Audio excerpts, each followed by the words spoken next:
વાલા મિત્રો, શું તમે જાણો છો ખુશીથી આપનારને ઈશ્વર ચાહે છે? પવિત્ર ગ્રંથ બાઇબલ જણાવે છે કે જરૂરિયાતમંદ સંતોને મદદ કરવા માટે ઉદારતા અને ખુશીથી આપવા માટે એકબીજાને પ્રોત્સાહન આપો.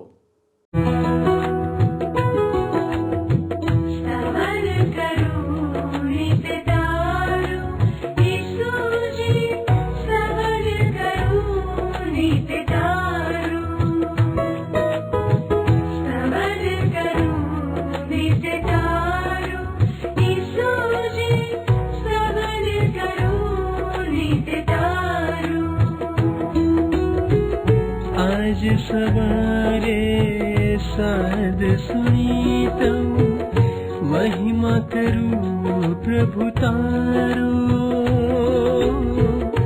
महिमा करूं प्रभु तारो, स्तवन करूं नित्य तारो.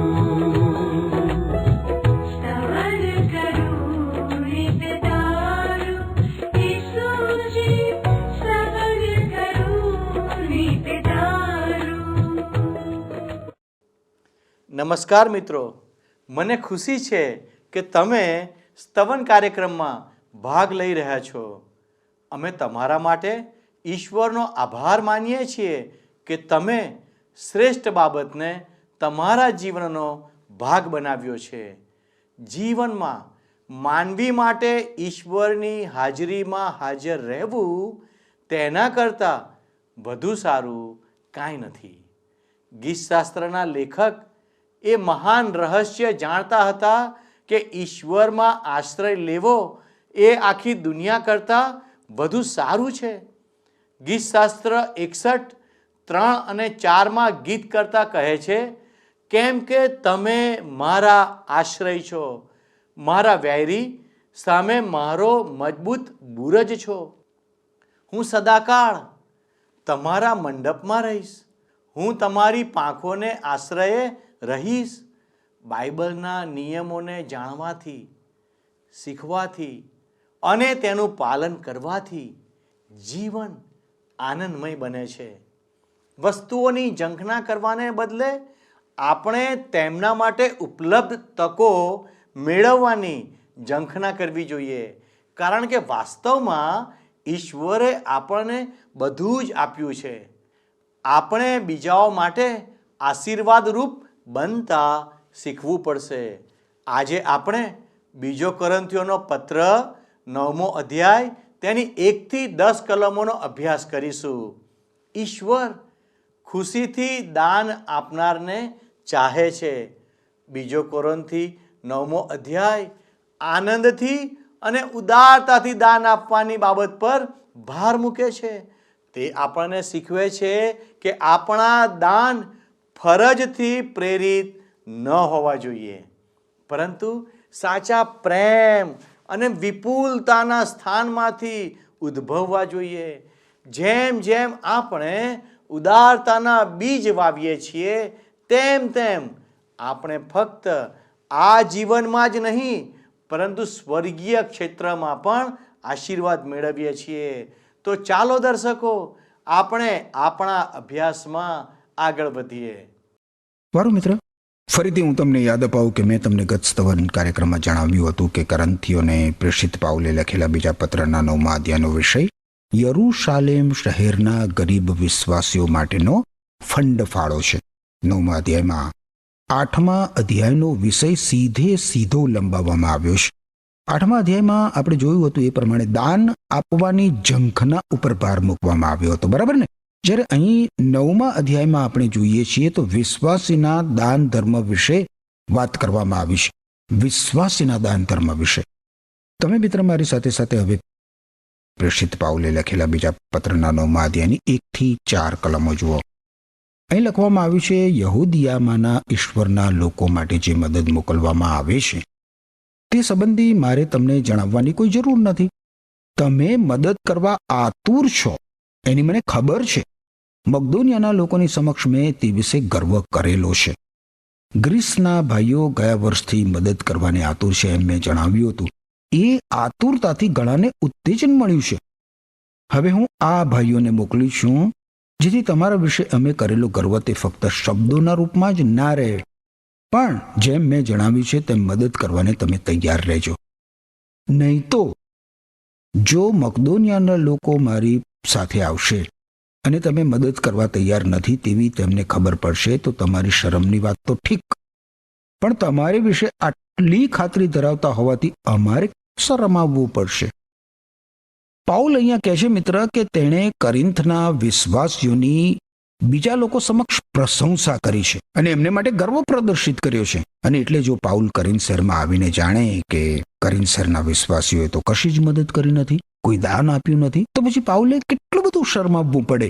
સ્વૈચ્છિક દાન ધર્મ કોઈ પણ મંડળીની સાચી કસોટી હોય છે મિત્ર. ઘણી મંડળીઓમાં સાચો આત્મિક તરવરાટ આપણને જોવા મળે છે. એવી મંડળીઓ મહાન છે અને મને જોવા મળ્યું છે મિત્ર કે એ લોકો દાન ધર્મની બાબતમાં બહુ જ ઉદાર હોય છે. પણ એવી મંડળીઓ પણ છે જે આત્મિક રીતે મૃતઃપ્રાય થઈ ગઈ હોય છે અને દાન ધર્મની બાબતમાં પણ એમનામાં કોઈ તરવરાટ જોવા નથી મળતો. એકત્રિત થતા દાનનો આંકડો મંડળી માટે ઉત્તમ પારાશીર્ષી સમાન હોય છે મિત્ર. હવે તમે જુઓ કે કરિન્થના વિશ્વાસીઓ યરૂશાલેમના વિશ્વાસીઓને મદદ કરવા માટે કંઈક દાન આપવા વચનબદ્ધ થયા હતા.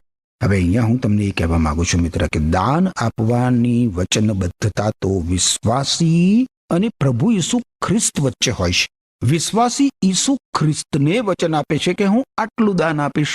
વિશ્વાસી ઈસુ ખ્રિસ્તને વચન આપે છે કે તે આટલું કરશે અથવા આટલું દાન આપશે. હવે એક વખત એક શ્રીમંત માણસને પૂછવામાં આવ્યું કે મુરબ્બી, તમે આટલું બધું દાનમાં આપી દો છો, તો પછી તમે આટલા શ્રીમંત કેવી રીતે બની શક્યા? શ્રીમંત માણસે ઉત્તર આપ્યો કે પ્રભુ ઈસુ ખ્રિસ્ત પાવડો ભરી ભરીને અંદર લાવે છે અને હું પાવડો ભરી ભરીને બહાર ઠાલવું છું, પણ ઈશ્વરનો જે પાવડો છે એ મારા પાવડા કરતા મોટો છે. મારા મિત્ર, ઈશ્વર આપણને જે કંઈ આપે છે તેનાથી વધુ આપણે ઈશ્વરને આપી શકીએ એમ નથી. એ તો સમજી શકાય છે ને. વારું. હવે 5મી કલમમાં પ્રેષિત પાઉલ કરિન્થ શહેરના વિશ્વાસીઓને કહે છે કે આ ભાઈઓ મારી પહેલા તમારી પાસે આવે અને જે દાન આપવાનું તમે વચન આપ્યું છે તે અગાઉથી ઉઘરાવી રાખે. તે માટે મેં તેમને વિનંતી કરવાનું જરૂરી ગણ્યું, જેથી જ્યારે હું આવું ત્યારે તે દાન તૈયાર હોય અને તમે ફરજ પડ્યાથી નહીં પણ મદદ કરવા માંગો છો માટે આપો છો એ જાહેર થશે. કરિન્થ શહેરના વિશ્વાસીઓ જે ઉદાર દાન આપે એ વિશ્વાસીઓના હૃદયમાં કાર્ય કરનાર ઈશ્વરની કૃપાનો પુરાવો બની રહે. હવે તમે જુઓ 6ઠી કલમમાં પ્રેષિત પાઉલ કેટલું અદ્ભુત સત્ય રજૂ કરે છે. કરંથવાસીને લખેલો બીજો પત્ર 9મો અધ્યાય 6ઠી કલમ. પ્રેષિત પાઉલ કહે છે, આ વાત યાદ રાખો, જે માણસ થોડા બીજ વાવે છે તેનો પાક પણ થોડો થાય છે, પણ જે માણસ ઘણા બીજ વાવે છે તેને ત્યાં મબલખ પાક ઉતરે છે. જ્યારે પાઉલે એફેસસ શહેરની મંડળીના આગેવાનો સાથે વાત કરી હતી ત્યારે તેણે બીજાઓને એ જ બાબતની યાદ દેવડાવી હતી. કઈ? પ્રેષિતોના કાર્યમાં જે લખવામાં આવ્યું છે ને 20મો અધ્યાય 35મી કલમ જુઓ. બાઇબલમાં નવા કરારના વિભાગમાં પ્રેષિતોના કાર્ય 20મો અધ્યાય 35મી કલમ કે છે, દાન ધર્મ સ્વીકારવા કરતા દાન ધર્મ આપવામાં વ્યક્તિને ધન્યવાદ ઘટે છે. એ પ્રભુ ઈસુના પોતાના શબ્દો યાદ રાખીને આપણે નિર્બળોને સહાય કરવી જોઈએ. હવે મોટે ભાગે દાન ધર્મ સ્વીકારવા કરતા દાન ધર્મ આપવામાં વ્યક્તિને ધન્યવાદ ઘટે છે એ વિધાન પ્રભુ ઈસુ ખ્રિસ્તે સતત ઉપયોગમાં લીધું હતું. આજે તો આ સૂત્ર વારંવાર ટાંકવામાં આવે છે, પણ ભાગ્યે જ તેને અમલમાં મૂકવામાં આવે છે. હવે ધન્યવાદ ઘટે છે એનો અર્થ એ થાય મિત્ર કે એ માણસ ખુશ છે, સુખી છે.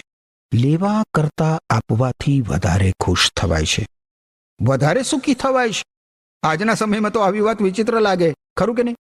ત્યારે કદાચ મૂર્ખતા પણ લાગે, પણ સત્ય તો એ જ છે, હકીકત તો એ જ છે. તમે જ્યારે દાન આપો છો ત્યારે તમારા પર એની કેવી અસર થાય છે? આ કલમ મિત્ર આપણી સાચી કસોટી કરી શકે એમ છે. શું આપણે થોડા બી વાવીએ છીએ? અર્થાત શું આપણે અચકાતા નહિવત દાન આપીએ છીએ? હવે ધારો કે કોઈ ખેડૂત પોતાના ખેતરમાં એક બાલદી ભરીને બી વાવે અને પુષ્કળ પાક લણે. હવે બીજા વર્ષે ધારો કે તે એમ કે આ વર્ષે ખેતરમાં આખી બાલદી ભરીને બી વાવવાની જરૂર નથી, હું મારા માટે અડધી બાલદી બી બચાવી રાખીશ અને માત્ર અડધી બાલદીથી જ હું બી વાવીશ. તો કોઈ પણ ખેડૂત કહી શકે કે તેના ખેતરમાં ઓછો પાક ઉતરવાનો કે નહીં?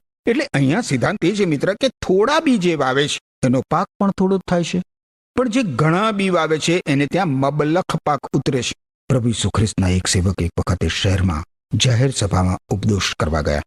જાહેર સભામાં ઉપદેશ કરવા. હવે એ શહેરની જાહેર સભામાં પેલા સેવકની ઉંમર જેટલી જ ઉંમરના એક બહેન એ શહેર નજીકના ગામમાંથી એ જાહેર સભામાં આવ્યા હતા.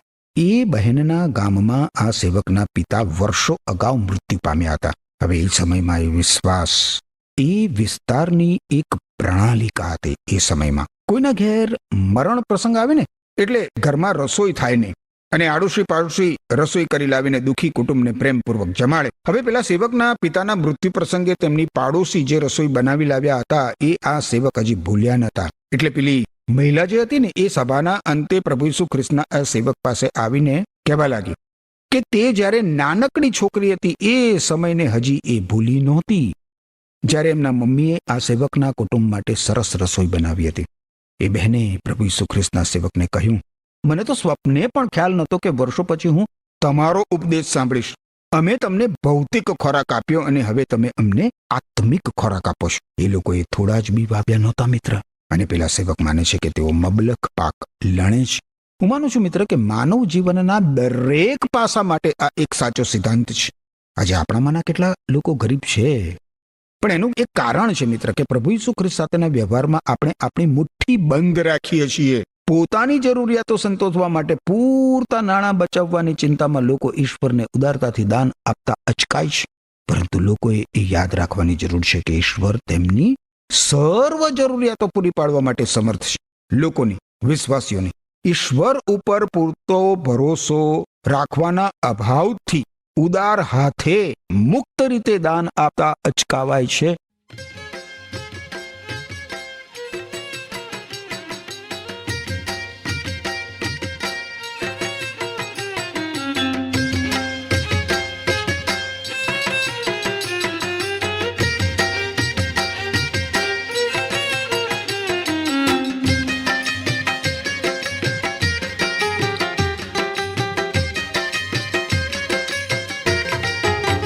हे प्रभु यीशु सहु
હવે જુઓ 7મી કલમમાં પ્રેષિત પાઉલ કેવો મર્મ ખુલ્લો કરે છે. 7મી કલમ કરંથવાસીને લખેલો બીજો પત્ર 9મો અધ્યાય 7મી કલમ. ક મનથી કે ફરજ પડ્યાથી નહીં, પણ દરેક વ્યક્તિએ પોતે નક્કી કર્યા પ્રમાણે જ આપવું, કારણ આનંદ સહિત આપનારને ઈશ્વર ચાહે છે. તમારા બાઇબલમાં આ કલમ નીચે મિત્ર લીટી દોરી લો. મારા બાઇબલમાં મેં કરંથવાસીને લખેલા બીજા પત્રના 9મા અધ્યાયની આ 7મી કલમ નીચે લીટી દોરી રાખી છે. બહુ જ અદભુત એવું આ વચન છે, બહુ અદભુત. ઈશ્વર કહે છે કે કમનથી કે ફરજ પડ્યાથી નહીં, પરંતુ દરેકે પોતે નક્કી કર્યા પ્રમાણે દાન આપવું, કારણ કે આનંદ સહિત દાન આપનારને ઈશ્વર ચાહે છે. ઈશ્વરનું વચન આપણને અહીંયા કહે છે મિત્ર કે આપણા હૃદયના ઉડાણમાં જેટલું દાન કરવાની ભાવના જાગે એટલું દાન આપણે કરવું જોઈએ, પરંતુ એનો માપદંડ આ છે, કમનથી નહીં, અચકાતા નહીં, કંજુસાઈથી નહીં. યાદ રાખો, ઈશ્વર એવા દાનનો સ્વીકાર કરતા નથી. ઈશ્વરને કમનથી અચકાતા કરેલું દાન જોઈતું નથી.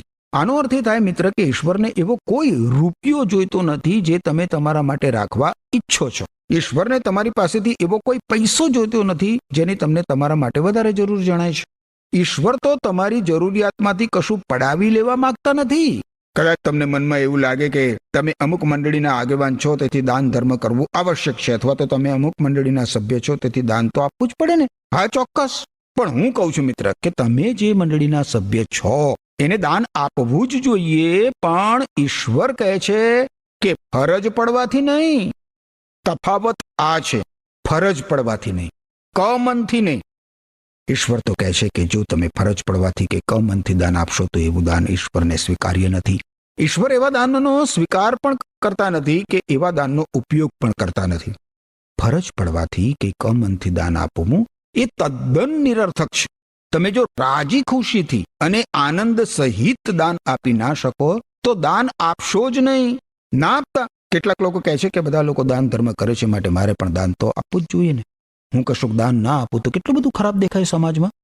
આ પ્રકારનું દાન ધર્મ ફરજ પડવાથી લોકો કરતા હોય છે. યાદ રાખો, ઈશ્વરને એવા દાનની કોઈ જરૂર નથી. કોઈ જરૂર નથી ઈશ્વરને એવા દાનની. ઈશ્વર તો આનંદ સહિત આપનારને ચાહે છે. ભલે પછી તમે 1 રૂપિયો આપો, 50 પૈસા આપો. ઈશ્વરની સેવાનો આ સૌથી વધારે આનંદદાયક ભાગ છે. ઈશ્વરને દાન ધર્મ કરવો ઈશ્વરના સેવા કાર્ય માટે. ઘણી બધી વાર ભક્તિ સભામાં દાનાર્પણ કર્યા બાદ ભક્તજનો ગીત ગાય છે કે હે ઈશ્વર, સૌ વાના તારા આપેલા છે અમને તે, અર્પ્યા આજે તુજને તે, માટે કેવળ તારા છે.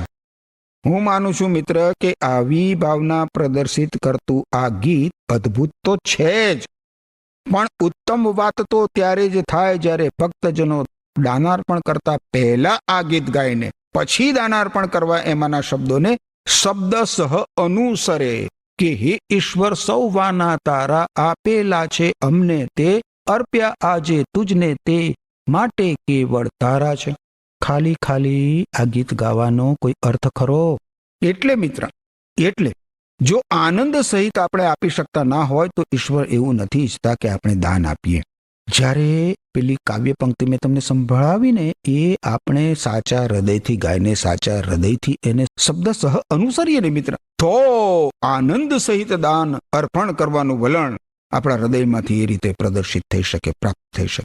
ઈશ્વર તો આનંદ સહિત આપનારને ચાહે છે. અને એટલે જ મિત્ર, જો આપણે આનંદ સહિત આપી શકતા ના હોઈએ, દાન ધર્મ કરી શકતા ના હોઈએ, આનંદ સહિત રાજી ખુશીથી, સ્વેચ્છાથી, ફરજ પડવાથી નહીં, કમનથી નહીં, અચકાતા નહીં, તો પછી ઈશ્વર ઈચ્છતા નથી કે આપણે દાન આપીએ.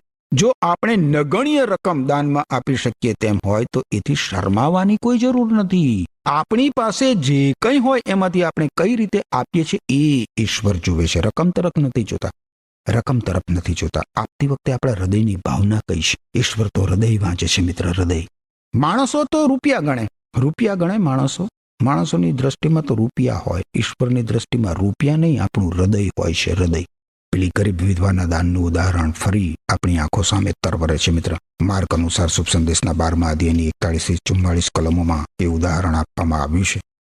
વિધવાનું દાન એ શીર્ષક નીચે લખવામાં આવ્યું છે કે ઈસુ ખ્રિસ્ત મંદિરના ભંડારની સામે બેસીને ભંડારામાં પૈસા નાખતા લોકોને જોતા હતા. ધનવાન માણસો તેમાં ઘણા પૈસા નાખતા હતા. પછી એક ગરીબ વિધવા આવી અને તેણે ત્રાંબાના 2 નાના સિક્કા નાખ્યા. તેમણે પોતાના શિષ્યોને પાસે બોલાવીને કહ્યું, કોણે? પ્રભુ ઈસુ ખ્રિસ્તે. હું તમને સાચે જ કહું છું કે આ ગરીબ વિધવાએ ભંડારમાં બીજા બધાના કરતા વધારેમાં વધારે નાખ્યું છે. અરે એ કેવી રીતે બને? પૈસાદાર લોકોએ તો કેટલા બધા રૂપિયા ઠાલવ્યા છે ભંડારામાં, અને આ વિધવાએ તો માત્ર ત્રાંબાના 2 નાના સિક્કા નાખ્યા છે. અને પ્રભુ ઈસુ ખ્રિસ્ત કહે છે કે હું તમને સાચે જ કહું છું કે આ ગરીબ વિધવાએ ભંડારમાં બીજા બધાના કરતા વધારેમાં વધારે નાખ્યું છે. કારણ આપે છે પ્રભુ ઈસુ ખ્રિસ્ત. બીજાઓએ તો જે પૈસાની જરૂર એમને નહોતી એ નાખ્યા દાન પેટીમાં, પણ આ ગરીબ વિધવાએ તો ગરીબ હોવા છતાં પણ એની પાસે જે કંઈ હતું એ બધું જ નાખ્યું છે. એટલે જેના પર તેનો જીવન નિર્વાહ થતો હતો એ જ એણે નાખી દીધું. સાંભળ્યું? ખેર, હવે આપણે કરંથીઓને બીજા પત્રના 9મા અધ્યાય તરફ આગળ વધીએ. 8મી કલમ જુઓ, કરંથવાસીને લખેલો બીજો પત્ર 9મો અધ્યાય 8મી કલમ. ઈશ્વર તમને તમારી જરૂર કરતા પણ વિશેષ આપવાને શક્તિમાન છે. તેથી તમારે જેની જરૂર છે તે તમને હંમેશા મળશે અને દરેક સારા કામને માટે જરૂર કરતા પણ વધારે મળશે. ઈશ્વરના સેવા કાર્યમાં દાન આપનાર એક પણ વ્યક્તિને મેં ક્યારેય નાદાર બનતા કે ગરીબ બની જતા, આર્થિક રીતે તૂટી જતા જોઈ નથી. ઈશ્વરના સેવા કાર્યમાં દાન આપનાર એક પણ વ્યક્તિને મેં એવી જોઈ નથી. કદાચ એવો કોઈ માણસ હોઈ શકે, પણ હું ઈશ્વરનું જે સેવા કાર્ય કરું છું એમાં તો એવી એક પણ વ્યક્તિ મને નથી મળી. મિત્ર, હું માનું છું મિત્ર કે ઈશ્વર તમને આશીર્વાદ આપશે જ આપશે. હું નથી માનતો કે ઈશ્વર તમને જે આશીર્વાદ આપશે તે હંમેશા ભૌતિક સ્વરૂપના જ હશે. ઘણા બધા લોકો એવું માને છે કે ઈશ્વરે તેમને વચન પ્રમાણે ભૌતિક સ્વરૂપના આશીર્વાદો આપવા જ પડે. ના, હું એવું નથી માનતો. હું નથી માનતો કે આપણે એ રીતે ઈશ્વરનું કાંડું આમળી શકીએ. ઈશ્વર જો કે આપણને સર્વ આત્મિક આશીર્વાદો આપવાનું વચન તો આપે જ છે. હવે આગળ જુઓ 9મી અને 10મી કલમ. પ્રેષિત પાઉલ શું કહે છે? કરંથવાસીને લખેલો બીજો પત્ર 9મો અધ્યાય 9મી અને 10મી કલમ. પ્રેષિત પાઉલ કહે છે, શાસ્ત્રમાં લખેલું છે, ઈશ્વર ગરીબોને ઉદારતાથી આપે છે અને તેમની ભલાઈ કાયમ ટકે છે. વાવનારને બીજ અને ખાવાનો ખોરાક આપનાર ઈશ્વર તમારે જે બીજની જરૂર છે તે સર્વ પૂરા પાડશે અને તેને વૃદ્ધિ આપશે, જેથી તમારી ઉદારતાનો પાક પુષ્કળ થાય. 9મી કલમમાં મિત્ર ગીતશાસ્ત્રનું જે પુસ્તક છે ને, બાઇબલમાં જૂના કરારના વિભાગમાં ગીતશાસ્ત્રનું પુસ્તક છે અને 112મા અધ્યાયનો સંદર્ભ લેવામાં આવ્યો છે. એમાં એવું કહેવામાં આવ્યું છે કે જે માણસ ઈશ્વરની બીક રાખે છે અને ગરીબોને મદદ કરે છે, ગરીબોને આપે છે, તેને ધન્ય છે. ઈશ્વર ઈચ્છે છે મિત્ર કે જેમની પાસે ઓછું છે તેમને આપણે આપવું જોઈએ, આપણે તેમની મદદ કરવી જોઈએ. મંડળીમાં પણ આપણા ગરીબોની આપણે કાળજી લેવી જ જોઈએ. કાળજી લેવાવી જોઈએ એવા તો ઘણા બધા માણસો છે. ઘણા વિશ્વાસીઓને આતિથ્ય કરવાનું કૃપાદાન મળેલું હોય છે અને સાચે જ એ તો એક ઈશ્વર દત્ત બક્ષિસ છે. એ લોકો પોતાના ઘર અતિથિ માટે ખુલ્લા રાખે છે અને આતિથ્ય ભાવ બતાવે છે. એકલતામાં અટવાયેલા અને સંગતને જંગતા લોકોને એ રીતે પ્રભુ ઈસુ ખ્રિસ્તનો મુક્તિ સંદેશ આપી શકાય છે. મિત્ર, હવે 10મી કલમમાં તમે જુઓ, પાઉલ એક ખેડૂતનું ઉદાહરણ આપે છે જે થોક બંધ બી વાવે છે કારણ કે એ માને છે કે તેને પુષ્કળ પાક મળશે. પુષ્કળ પાક મળશે. ખેડૂતના બીને પુષ્કળ પાક આપનાર તો ઈશ્વર છે. અને એ જ રીતે મિત્ર, એ જ રીતે તમે ઈશ્વર માટે જે કંઈ કરશો તેને પુષ્કળતામાં ફેરવનાર તો ઈશ્વર છે. અને એટલે ઈશ્વરના સેવા કાર્ય માટે દાન ધર્મ કરતા ગભરાશો નહીં. ના ગભરાતા. એક વખત એક યુવાનને દાન નહીં આપવા માટે સમજાવવો પડેલો. આ વિચિત્ર લાગે જરા. દાન આપવા માટે તો ઘણા બધા લોકોને સમજાવવું પડે, પણ દાન નહીં આપવા માટે એક યુવાનને સમજાવવો પડેલો. તાજેતરમાં જ એ પ્રભુ ઈસુ ખ્રિસ્તને શરણે આવીને પાપોની માફી અને અનંત જીવન પામ્યો હતો.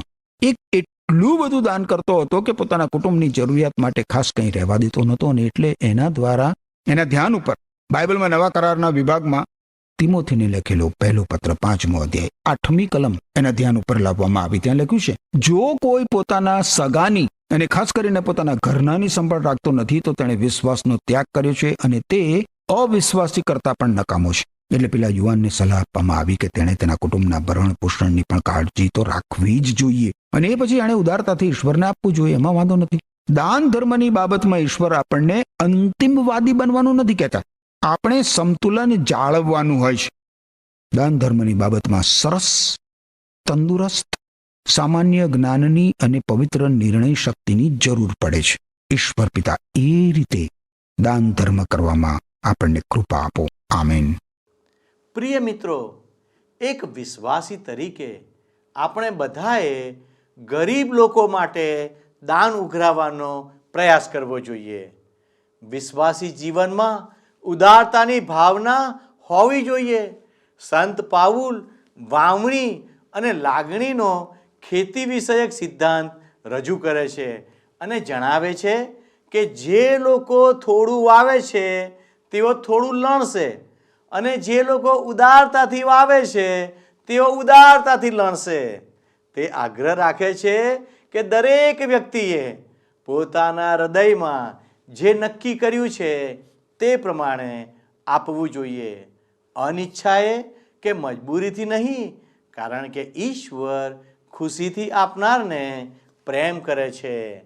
આપણું દાન સ્વૈચ્છિક અને આનંદદાયક હોવું જોઈએ, જે ઈશ્વરના હેતુઓ સાથે સુસંગત હૃદયને પ્રતિબિંબિત કરે છે. વહાલા દર્શક મિત્રો, આમ આજના પાઠમાંથી જોયું કે દાન માટેના વચનો પાળવા જોઈએ અને ખુશીથી આપવું જોઈએ, જેમાં ઈશ્વર રાજી થાય છે. તો વહાલા દર્શક મિત્રો, આ બાબતે તમે શું વિચાર કર્યો? આ સંદર્ભમાં વિચાર કરશો? આવો આપણે પ્રાર્થના કરીએ. વહાલા પ્રભુજી, તમે મને મદદ કરો કે હું જરૂરિયાતમંદ લોકોને માટે કોઈક મદદ આપી શકનાર બનું. તમે મને એવો ભાવ આપો કે જેથી કરીને પ્રભુ હું એ આદર સાથે લોકોની સેવા કરી શકું. વહાલા દેવ, અમે તમારી કૃપા માગીએ છીએ. તમે અમને સંભાળો અને અમારી જરૂરિયાતોને પૂરી પાડો. અમારી આ પ્રાર્થના ઈસુના નામમાં માગીએ છીએ. આમેન. વહાલા દર્શક મિત્રો, જો આજનો પાઠ આપને ગમ્યો છે તો ચોક્કસ અમારો સંપર્ક કરશો. અમારા પ્રતિનિધિ આપના ફોનની રાહ જોઈ રહ્યા છે. ઈશ્વર આજે આપની સાથે રહો અને આપની સર્વ જરૂરિયાતોને ઈશ્વર પરિપૂર્ણ કરો. એ જ પ્રાર્થના સાથે હું આપની વિદાય લઉં છું. આમેન.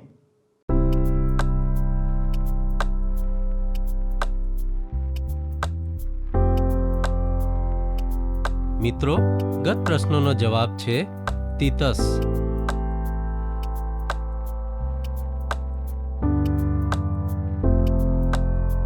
આજનો પ્રશ્ન છે, કોરિન્થના વિશ્વાસીઓ કોને મદદ કરવા વચનબદ્ધ થયા હતા?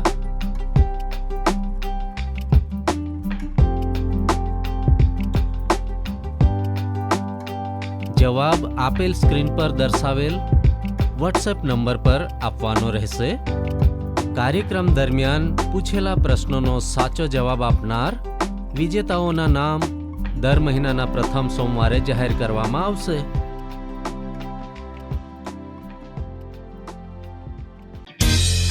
શું તમને આ કાર્યક્રમ ગમ્યો? અત્યારે જ અમને મિસ કોલ કરો.